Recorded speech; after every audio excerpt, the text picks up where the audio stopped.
Good morning, class. Happy Wednesday. Welcome to day 3 of grammar. I hope you've had a chance to work on your sentence already. And now that you're ready, let's take it up together. Okay? So, we've got lots going on today, which is really exciting. But of course, we're going to start with all the things that we know. We're going to capitalize the beginning of the sentence. And we're going to put a period at the end. Okay? And then let's fill in the blank here. So it says, if you know your best interest, and it's your, like Y-O-U-R, okay?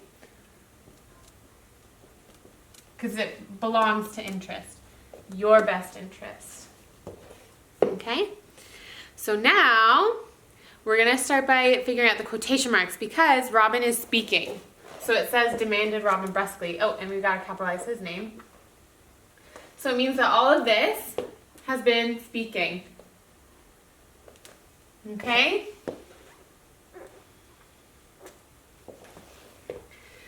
And then this is actually speaking too, right? Because a better man should cross first. So we're going to put quotation marks around here. Okay? So here, so the period goes in the quotation marks. So I'll move them over a little bit so you can tell better. Okay, so now that we have our quotation marks, we've got to work out some commas to do with them. All right? So because the quotation, the speaking comes first here, we're going to put a comma here because this is our verb subject. Okay? And we also have to put a comma here for the same reason because it's giving us the speaking cues. So we need to have a comma before it. Okay? So those are 2 commas that you need because of the quotation marks. So now we need some commas in the quotation marks. So I'm going to show you by finding our clauses first in this first quotation mark, okay? So it says, if you know your best interest, stand back, sir. And we know that if is a clause starter. So that's going to start our clause. I'm going to just put our quote so we have room here, our bracket. If you know, so subject verb, your best interest, stand back, sir. Okay? So this is its own little clause, stand back. Because it's a direction, it's a command. So we're going to close this bracket, and because it has our clause starter, this is our adverb clause. Okay? Which also means that it's our number 5 clausal starter. And because it comes before this main clause here, we have to put a comma here. So if you know your best interest, stand back, sir. Okay? And another comma that we need to add is right here because this is a noun of direct address.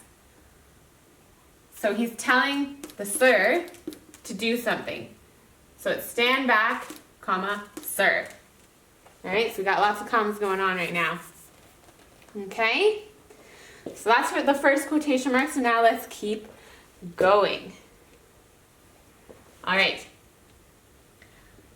Demanded Robin brusquely is also a main clause because it can go by itself, right?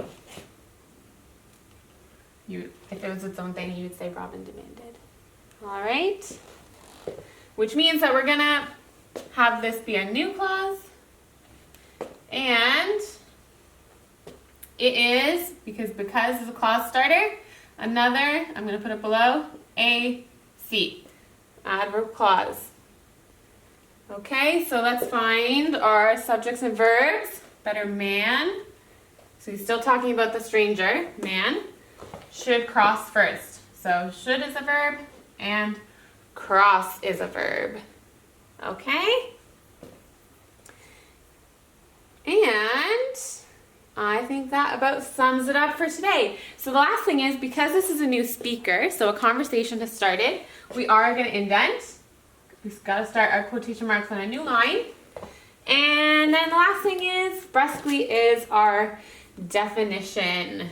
So brusquely means in an abrupt, blunt manner. So Robin's almost kind of being a little rude here, but we'll see how that plays out. Okay? So make sure that you have your definition down, that you have all of your corrections like this. and in your rewrite that you're starting on a new line, and then you're all set.